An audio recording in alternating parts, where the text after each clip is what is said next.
প্রত্যেক ঈদে এমপিদেরকে 10 লক্ষ টাকা ঐচ্ছিক বরাদ্দ দেওয়া হয় সরকার থেকে।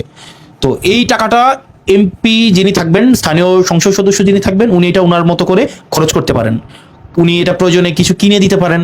উনি প্রয়োজনে এই 10 লক্ষ টাকা কাউকে 100 টাকা করেও দিতে পারবেন, কাউকে কাউকে 50,000, কাউকে 1 লাখ, কাউকে 2,000, মানে উনি এটা ইচ্ছা মতো খরচ করতে পারবেন। মানে এই খরচটা এটা সরকার এমপিকে এটা দেয় 10 লাখ টাকা। তো আমাকে যখন এটা রোজার ঈদে এই 10 লাখ টাকা আমি যখন পাই, রোজার ঈদে এই 10 লক্ষ টাকা আমরা 1,000 মানুষকে আমরা তখন দিই। তো 1,000 মানুষকে যখন দেই, দিতে গিয়ে আমরা দেখেছি 1,000কে 1,000 টাকা করে 10 লাখ টাকা দিয়েছি। কিন্তু যদিও আমাদের সেবা গ্রহীতাদের আমরা পরিধিটা বিস্তৃত করতে পেরেছি, কিন্তু এটাকে আসলে আমরা স্থায়ী কোনো সমাধান করতে পারিনি। কারণ 1,000 টাকা যখন একটা মানুষকে দেই, এটা হয়তো এক বাজারের খরচ বা তার একটা সাময়িক একটা অসুবিধা হতে সাময়িকভাবে লাঘব করে। তো সেই জন্য রমজানে রোজার ঈদে আমরা যে এই পদক্ষেপটা নিয়েছিলাম, সেটা না নিয়ে এবার আমরা ঈদুল আজহাতে আমরা একটা সিদ্ধান্ত নিয়েছি, এই যে 10 লক্ষ টাকা দিয়ে আমরা যেন একটা কর্মসংস্থান নিশ্চিত করা যায়, আমরা সেই দিকে আমরা সেই ধরনের একটা পদক্ষেপ নিয়েছি। সেজন্য আমরা এই 10 লক্ষ টাকা ব্যক্তিগতভাবে টাকা না দিয়ে আমরা 10 লক্ষ টাকা দিয়ে আমরা 8টা রিক্সা কিনেছি, অটো রিক্সা। প্রত্যেকটা রিক্সা 1,25,000 টাকা করে। তার মানে 8টা রিক্সা 1 লক্ষ হচ্ছে আপনার 10 লক্ষ টাকা। এই রিক্সাগুলো হচ্ছে আপনার এই মার্কেটে প্রচলিত যে রিক্সাগুলো আছে, অটো রিক্সাগুলো, সেই ধরনের রিক্সা। আমরা মার্কেটে যখন কিনতে গিয়েছি তখন আমাদের কাছে মনে হয়েছে আমরা যদি আবার রিক্সা কিনি তখন আবার বলবে যে এমপি মহোদয় রিক্সা কিনে এটার মধ্যে আবার হয়তো কোনো 1 লাখ টাকা দিয়ে কিনছে, উনিও হয়তো আবার একটা ব্যবসা করতে পারে এটার মধ্যে আবার পরে। তো এই জন্য আমরা সর্বোচ্চ স্বচ্ছতা থাকার চেষ্টা করেছি। আমরা এই টাকাটা হচ্ছে প্রশাসনে আসে এবং এই টাকাটা আমাকে গ্রহণ করতে হয়। এটা আমি গ্রহণ না করে যাদের থেকে আমরা রিক্সাটা কিনেছি, যে কোম্পানি, ওই কোম্পানিকে আমরা সরাসরি প্রশাসনের মাধ্যমে আমরা হচ্ছে এটাকে আমরা দিয়ে দিব, মেমো গ্রহণ করে দিয়ে দিব। তো আমরা একটা সিদ্ধান্ত নিয়েছি, ধরেন একজনকে একটা রিক্সা দিয়ে দিলাম, এই যে 8 জন সিলেক্ট করা, এটা কিন্তু আমাদের জন্য একটা দুরূহ বিষয় ছিল। আপনারা বলেন শুধুমাত্র কি দেবিদ্বারে 8 জন মানুষকে রিক্সা দেওয়ার মতো? অন্তত দেবিদ্বারে 500 মানুষকে রিক্সা দেওয়ার মতো আছে না? কিন্তু আমরা কি 500 মানুষকে দিতে পারছি? আমাদের তো ক্যাপাসিটি নাই। তো 8 জন সিলেক্ট করা এটা কিন্তু খুবই কঠিন। এবং এই 8 জনই যে মূলত হচ্ছে সেবা প্রার্থী যোগ্য বিষয়টা এমন না, এটা ছাড়া আরো অনেক বেশি আছে। আমরা সেই জায়গা থেকে চেষ্টা করেছি এই বরাদ্দটুকু সবার মধ্যে পৌঁছে দেওয়ার জন্য। তবে এখানে যারা উপস্থিত আছেন, বিষয়টা এমন না যে শুধুমাত্র তারাই প্রাপ্য ছিলেন। দেবীদের অসংখ্য মানুষ আছেন আরো, যে যাদের এই প্রয়োজনটা আছে, চাহিদাটা আছে। কিন্তু যেহেতু আমাদের অর্থের সীমাবদ্ধতা আছে, আমরা এই অর্থটা অনেক টাকা বেশি না, মাত্র 1,80,000 টাকা, 1,83,000 টাকা, 1,83,500 টাকা। এখন আপনি আমাকে বলেন, আমি যদি বলি যে কালকে দেবিদ্বারে আমি 50 লাখ টাকা দিব, তাও কিন্তু মানুষ কিছু বাকি থাকবে যে যাদেরকে আমরা দিতে পারি নাই, তাই না? 50 লাখ টাকা দিতে চাইলেও কিন্তু মানুষ অনেক বাকি থাকবে।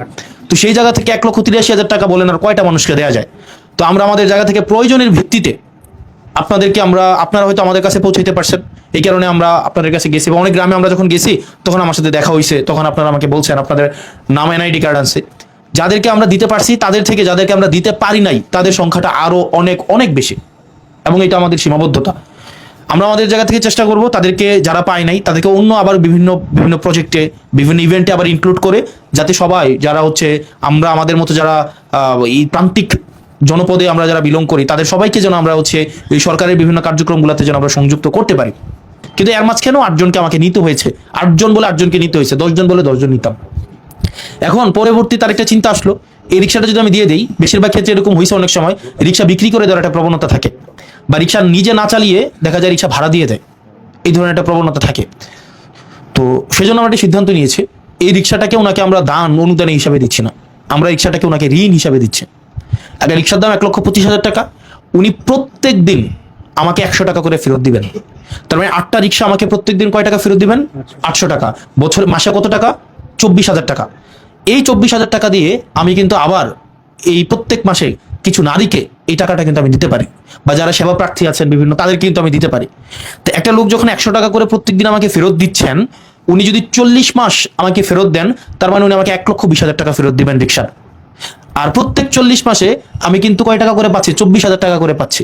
তার মানে আমি প্রত্যেক মাসে এই 24,000 টাকা, কারো 2,000, 5,000, 10,000 বা প্রয়োজনে কারো 24,000 টাকাও এটা কিন্তু আমরা দিতে পারি, তাই না? তার মানে যিনি রিক্সাটা নিচ্ছেন উনি কিন্তু ঋণ হিসাবে নিচ্ছেন, উনি ওই টাকাটা কি করবেন? উনি ফেরত দিবেন। এবং এই রিক্সাটা বিক্রি করে দেওয়া, এই রিক্সাটা হাত বদল করা, এইসবের কোনো সুযোগ নেই। এবং আমরা চাই এই রিক্সা থেকে যে অর্থটা আসবে এটা দিয়ে যেন আমরা প্রত্যেক মাসে আমরা যেন আবার যারা হচ্ছে বিভিন্ন চাহিদাগ্রস্ত মানুষ আছেন তাদেরকে যেন আমরা 24,000 টাকা করে দিতে পারি। তো এই 10 লাখ টাকা যদি আমরা 1,000 টাকা করে দিতাম, আলটিমেটলি কিন্তু দেখেন তেমন একটা ইম্প্যাক্ট পড়তো না। হয়তো আমাদের এখন সেবা প্রার্থীর পরিধিটা কমাই নিয়ে আসতে হয়েছে, হয়তো আমরা অনেক মানুষকে দিতে পারতাম, এটা ভোটে হয়তো অনেক বেশি মানে কাজে লাগতো, কিন্তু আমরা দীর্ঘমেয়াদী আমরা চেয়েছি 8টা ফ্যামিলি দাঁড়াই যাক। একটা রিক্সা থেকে, একটা অটো রিক্সা থেকে কত টাকা ইনকাম হয় পার ডে এখন? মিনিমাম 1,000 টাকা হয়, তাই না? তাহলে 1,000 টাকা ইনকাম হইলে খরচ টরচ বাদ দিয়ে তো 20,000 টাকা তো থাকা উচিত, তাই না? একটা পরিবারে 20,000 টাকা থাকবে না? তাহলে এই পরিবারটা তাহলে দাঁড়াই যাচ্ছে না? তাহলে 8টা ফ্যামিলি যদি দাঁড়াই যায়, একই সাথে সাথে ওই লোকটা প্রত্যেক মাসে 3,000 টাকা করে আবার কি করতেছে, আবার তার মতো করে অন্য মানুষ যারা আছে একটু লিমিটেড ইনকাম, তাদেরকেও কিন্তু উনি আবার কন্ট্রিবিউট করতে পারছে, তাই না? তো এই টাকাটা এবার আসেন, এই টাকাটা কি আমারে দিবে উনি 3,000 টাকা? তাহলে দেখা যাবে কি বলবো আমি রিক্সা বিজনেস শুরু করছি। এই টাকাটা আমাকে না, প্রশাসনের, এই যে আমাদের যিনি উপজেলা নির্বাহী কর্মকর্তা যিনি আছেন, একই সাথে সাথে এসিলেন্ট সাহেব যিনি আছেন, ওনারা একটা ফরম্যাট দিয়ে দিবেন আপনাদেরকে। ওনারা যে ফরম্যাটে বলবেন ওই ফরম্যাটে আপনারা টাকাটা দিবেন, এবং প্রত্যেক এক সপ্তাহে একবার টাকা দিবেন। 1 মাস পরে দিবেন বিষয়টা এমন না, কিন্তু আমি একদম খোলামেলা বলে যাচ্ছি, প্রত্যেক সপ্তাহে একবার করে। আপনার 700 টাকা হয় না এক সপ্তাহে? এই 700 টাকা প্রত্যেক সপ্তাহে আপনি দিয়ে দিবেন। কারণ দেখা যাবে কি, আমি যদি 1 মাস পরে বলি যে 3,000 টাকা দিতে, তাহলে দেখা যাবে প্রথম 20 দিন রিক্সা ভাড়া দিবে, এরপরে 10 দিন টানা চালাইয়া বলবে কিস্তি 3,000 টাকা পূরণ করি। তো এরকম না, প্রত্যেক 7 দিনে কিন্তু আপনারা টাকাটা দিয়ে দিবেন।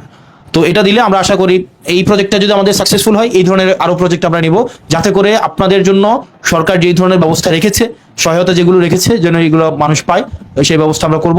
আর আরেকটা বিষয়, দেবিদ্বারে যারা পাননি, দেখা যাবে কি আমি একটা ঝামেলায় পড়ছিলাম, সেটা হচ্ছে যে 16টা ইউনিয়নে 16টা মসজিদ আসছে, 16টা ইউনিয়নে 16টা, কিছুদিন আগে 10টা মসজিদ, 16টা ইউনিয়নে 10টা মসজিদ। তাইলে দেবিদ্বারে কি শুধুমাত্র 10টা মসজিদ? প্রত্যেক ওয়ার্ডে যদি 5টা করে মসজিদ ধরি, দেবিদ্বারে মসজিদ আছে প্রায় 900, কিন্তু অনুদান দিচ্ছে সরকার কয়টাতে? 10টাতে। পাইলো না কয়টায়? আরো 890টা পায় নাই। পাইছো কয়টা? 10টা আলহামদুলিল্লাহ পড়ছে, বাকি 890টা আমার বিরুদ্ধে এক ধরনের মানে একরকমের আমার বিরুদ্ধে নাখোশ হয়েছে। এখন এটা আপনাদেরকে একটু বুঝতে হবে, আমাকে যেই টাকাটা দিবে, এটা কিন্তু স্বাভাবিকভাবে সবাইকে ইকুয়ালি দেওয়া সম্ভব না। রোজার মাসে 10 লাখ টাকা দিছে, 1,000 মানুষকে দিছি, এটা দিছি, কাজ হয়েছে, আওয়াজ হয়েছে। কিন্তু কুরবানি ঈদ কবে হয়েছে? প্রায় 1 মাসের উপরে হয়েছে।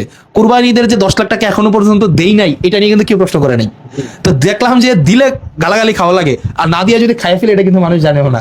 যেমন আগের ঈদগুলাতে কি হইতো, আগের ঈদগুলাতে এই যে 10 লাখ টাকা এমপিদেরকে দেয়, আমরা জানতাম না।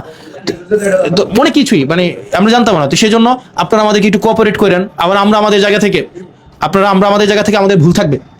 আমরা 2 চোখ, 2 কান, একটা মাথা, তেমন আমারও ভুল হইতে পারে কিনা? হইতে পারে না? আমি কি দেবিদ্বারের সবকিছু আমি দেখবো? আমাদের যিনি উপজেলা নির্বাহী কর্মকর্তা উনি যিনি আছেন, উনি কি দেবিদ্বারের সবকিছু একসাথে? আপনার একটা ঘর চালাইতেই তো আমাদের কষ্ট হয়ে যায় না? উনার আন্ডারে এতগুলা ইউনিয়ন, এতগুলা গ্রাম, এতগুলা দায়িত্ব, উনারও তো ভুল হইতে পারে কিনা? পারে না? এই জন্য আপনারা আসবেন, আইসা খুব সুন্দরভাবে, বিনয়ীভাবে, ভদ্রভাবে বলবেন যে ব্যাপারটা হচ্ছে এরকম, আমাকে এইভাবে বঞ্চিত করা হয়েছে, বা বিষয়টা আমি এইভাবে মনে হচ্ছে যে আইনের আশ্রয়টা পাই নাই। আপনারা যদি এই বিষয়টা দেখতেন, তাহলে আমরা এই বিষয়টা সুবিধাভোগী হইতাম। পারবেন তো নাকি? আমাদেরকে একটু ভুলটা ধরাই দিবেন, আমরা সংশোধন করে নিব। দিন শেষে আপনারা যদি আমাদেরকে চান, আমরা কাজ করাটা আমাদের জন্য সহজ হবে। আপনারা ভালো থাকবেন, সুস্থ থাকবেন, চেক আপনাদেরকে হস্তান্তর করে দিবে। আর রিক্সা আমরা একটু পরে নিচে দিয়ে দিব।